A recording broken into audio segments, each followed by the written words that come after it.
Hi friends, welcome to SS Corner. Today we are going to see about the Southern Plateau. Do you all love plateaus? As we have different landforms like plains, desert, here we have plateaus. In Southern Plateaus, we are going to see about Aravalli, Rajmahal Hills and Eastern Ghats. So, if you remember these Southern Plateaus, you will be remembering even Narmada River as well. So, let us see what are the states present in the Southern Plateaus. Let us move on to the Chhattisgarh. Chhattisgarh is present in the middle where we could observe Chandrakota waterfalls in it, which is a very beautiful waterfalls and we enjoy it over there. Next, let us focus on Madhya Pradesh. There we have southern rivers named as Narmada, Tapi, Godavari. So, what do you think about these rivers like Narmada, Tapi and Godavari? So, they are non-perennial rivers where they dry out after a certain period of time during the summer seasons. So, what is the difference between perennial and non-perennial rivers?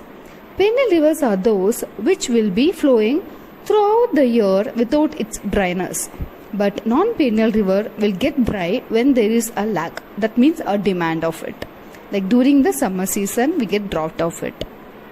Next, let us see about Jharkhand. So, if you remember the state Jharkhand itself, we could not forget the Steel Authority of India, a biggest company into it, which produces high economic to our country. Next, we are going to see about Karnataka. Karnataka is our neighboring state. Yes, so which is so near to our state Tamil Nadu, where we could observe Jog Falls.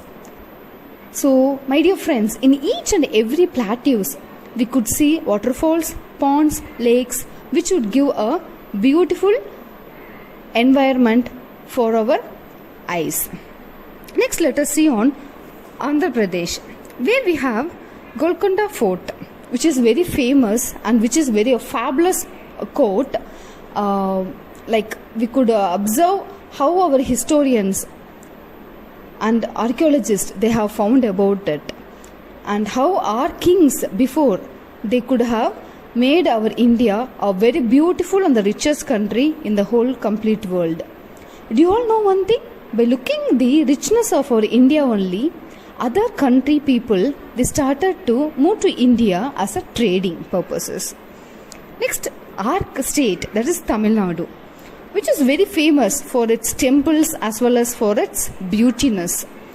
Here we have Mahabalipuram, a biggest temple which was built by Rajaraja Cholan king, and we all could observe the life of architecture into it. So, not be enough for us. So we have such a beautiful places in each and every states of our southern plateaus. So kindly enjoy the video and gather some information from it. Thank you all.